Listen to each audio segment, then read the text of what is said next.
Le Conseil national de la statistique a tenu sa première session de l'année 2023, ce 10 juillet 2023, après une longue période sans réunion depuis 2018.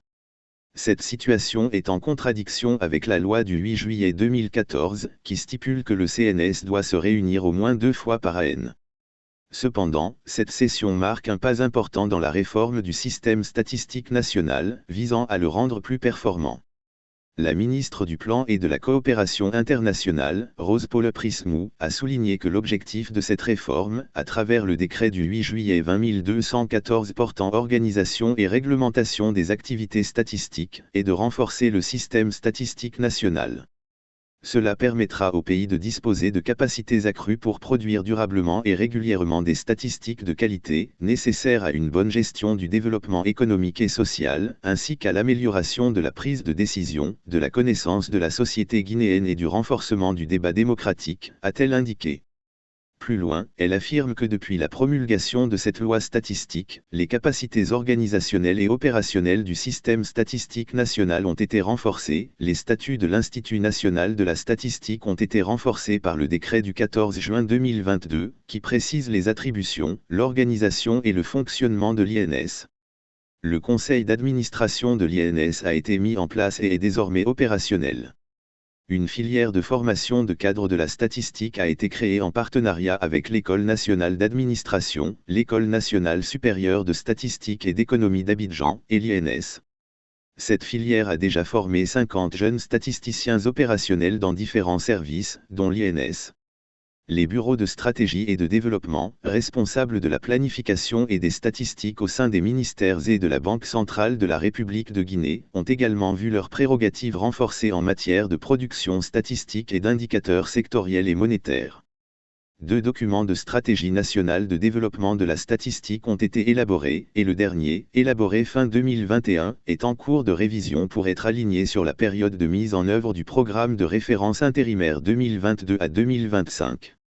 La ministre du Plan a également évoqué l'appui d'institutions internationales. Les partenaires techniques et financiers ont également renforcé leur engagement en faveur du développement de la statistique en Guinée. L'Union européenne a ainsi apporté une assistance au gouvernement à travers un projet d'appui au renforcement des fonctions statistiques de l'État, d'un montant de 5 millions d'euros. D'autres partenaires tels que la Banque mondiale et le système des Nations unies ont contribué au financement de ces stratégies. Cela a permis de réaliser une étude sur la création d'un fonds de développement de la statistique, dont le rapport est soumis à l'adoption du CNS. Le Premier ministre, Dr Bernard Goumou, a souligné que le CNS doit normalement se réunir au moins 2 fois par an, conformément à ses activités prévues. Cependant, en raison de diverses raisons, cet organe ne s'était pas réuni depuis 2018. Cette situation, selon lui, a affaibli la coordination et réduit l'efficacité du système statistique national pour répondre à la demande croissante de suivi et d'évaluation des engagements nationaux, régionaux et internationaux. De plus, l'absence de services statistiques dans les régions et de centres de formation et de recherche en statistique a aggravé cette faiblesse de l'administration statistique, pourtant essentielle pour mesurer les progrès accomplis dans l'agenda 2030 des objectifs de développement durable et la lutte contre les changements climatiques, a-t-il reconnu, avant d'ajouter que cette première session du CNS en 2023 ouvre une nouvelle page dans l'histoire de la statistique guinéenne, qui devra être poursuivi en respectant la fréquence et le nombre de sessions annuelles.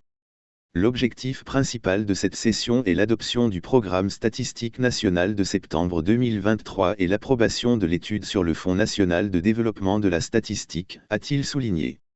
Pour le Premier ministre, la réunion du CNS revêt une importance particulière dans le contexte socio-économique et politique actuel de la transition en Guinée. Les autorités accordent une grande importance à la disponibilité de données actualisées et de qualité, répondant aux normes internationales, pour orienter la planification du développement.